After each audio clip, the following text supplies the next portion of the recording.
বৃহস্পতিবার বিশালগড় মহকুমার পশ্চিম ত্রিপুরা লোকসভা আসনে ভারতীয় জনতা পার্টি মনোনীত প্রার্থী বিপ্লব কুমার দেবের সমর্থনে একটি মিছিলের আয়োজন করা হয়।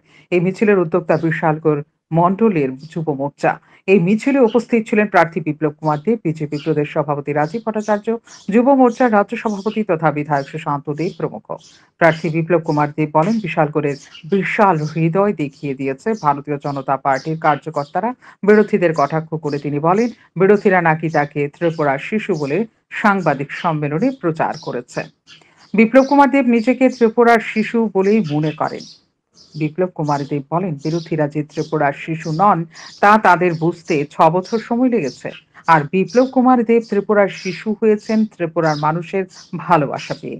তিনি বলেন, আসন্ন লোকসভা নির্বাচনে পশ্চিম ত্রিপুরা আসনে ভারতীয় জনতা পার্টি মনোনীত প্রার্থীকে ত্রিপুরার মানুষ ইতিহাস সৃষ্টি করেই জয়ী করে সংসদে পাঠিয়ে প্রধানমন্ত্রী নরেন্দ্র মোদীর হাতে শক্তিশালী করবে।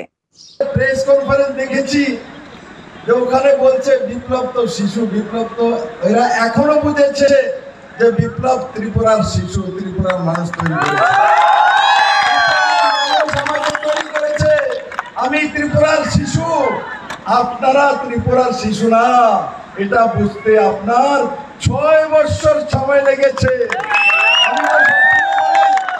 ত্রিপুরার মানুষ আমাকে তৈরি করেছে, তো স্বাভাবিকভাবে আমার পরিচয় তো ত্রিপুরার জনতা দিয়েছে। আপনাদের মতো আমার পরিচয় ছিল না।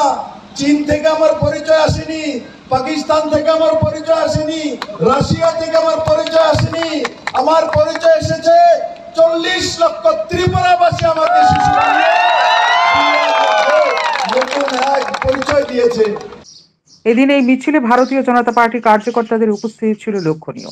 মিছিলটি পরিক্রমা করে বিশালগড় মহকুমার বিভিন্ন পথ। শান্তন টিভি।